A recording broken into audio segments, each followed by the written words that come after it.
시청자 여러분 안녕하십니까?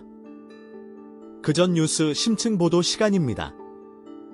오늘 준비한 집중 취재 내용 전해드립니다. 원칙이 흔들릴 때 언제나 같은 결과가 반복됐습니다. 도널드 트럼프 미국 대통령이 이란과의 종전 협상 최종 판단을 미루며 백악관은 미국의 국익과 트럼프 대통령 자신의 핵심 조건을 충족하는 합의만 수용할 것이라고 밝혔습니다. 이 발언은 2026년 5월 29일 현지 시각 백악관 상황실에서 진행된 국가안보팀 회의 결과에 대한 질의응답에서 나온 것으로 국제사회에 강한 메시지를 던지고 있습니다. 트럼프 대통령은 이전 행정부들과 달리 일방적인 협상 파기와 재협상 요구로 국제 외교의 판도를 뒤흔들었으며 이는 자국 우선주의 기조를 명확히 보여주는 사례입니다. 과거 여러 국제 조약과 합의가 자국 이기주의적 관점에서 재단될 때마다 국제 질서의 불안정성이 증폭되었던 역사적 맥락을 상기시킵니다. 따라서 국제사회에서 신뢰와 예측 가능성을 유지하는 제도의 원칙은 개인의 책임 있는 리더십 아래 더욱 확고히 지켜져야 합니다. 단편적인 사건 너머의 진짜 맥락. 그전 뉴스가 계속 짚어드리겠습니다. 우리는 지금 인류 공동의 환경 대응 시스템의 실패를 목격하고 있습니다. 1876년 접도 부근 중동 태평양 해수면 온도가 평년보다 3.5도 이상 치솟으며 시작된 엘니뇨는 2년간 전 세계의 극한 가뭄과 대기근을 일으켜 최대 5천만 명의 인명피해를 낳는 비극을 초래했습니다. 이는 기후학자들이 산호 나이테 등을 분석해 재구성한 결과로 1878년까지 지속된 이 엘니뇨는 인도, 중국, 브라질, 아프리카 등 광범위한 지역에 동시다발적 재해를 안겼습니다. 엘니뇨와 같은 불규칙적 자연현상에도 불구하고 인류는 기후변화의 예측과 대응에 대한 제도적 책임을 다하지 못했으며 현재도 예측 불가한 환경재해의 위협에 직면해 있습니다.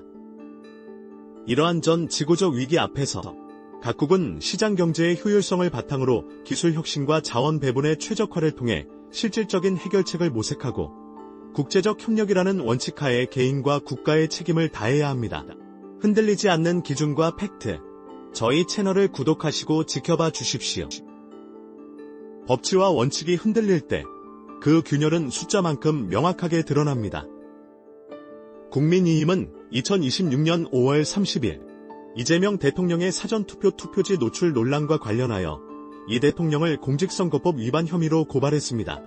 이는 대통령이 투표용지를 들어 보이거나 공개적으로 특정 후보를 지지하는 행위가 선거의 공정성을 훼손할 수 있다는 지적에서 비롯된 것으로 여당은 이를 억지 정치공세라고 반박하며 치열한 공방이 예상됩니다.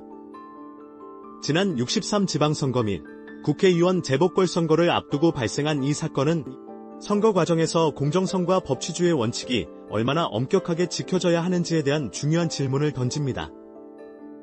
특히 최고 지도자의 행동은 국민의 선거 제도에 대한 신뢰에 직접적인 영향을 미치므로 법의 원칙을 모든 개인이 책임감 있게 준수하는 것이 자유민주주의의 근간을 지키는 길입니다. 내일도 가장 냉철하고 정확한 분석으로 돌아오겠습니다. 알림 설정을 부탁드립니다. 오늘 벌어진 이 선거판의 공방은 단순한 선거운동의 일환이 아닙니다. 국민의힘 장동혁 상임선거대책위원장은 사전투표 첫날인 2026년 5월 29일 세종과 경기를 찾아 양양자 후보를 지원하며 추미애 후보가 반도체의 반자도 모른다는 발언으로 상대 후보를 비판했습니다. 이는 63 지방선거를 앞두고 특정 후보의 전문성 부재를 지적하며 자신의 지지 후보를 부각하려는 의도로 풀이됩니다. 그러나 이러한 발언은 단순한 인신공격으로 흐를 경우 유권자들에게 실질적인 정책 비전과 후보의 역량을 제대로 평가할 기회를 박탈할 수 있습니다.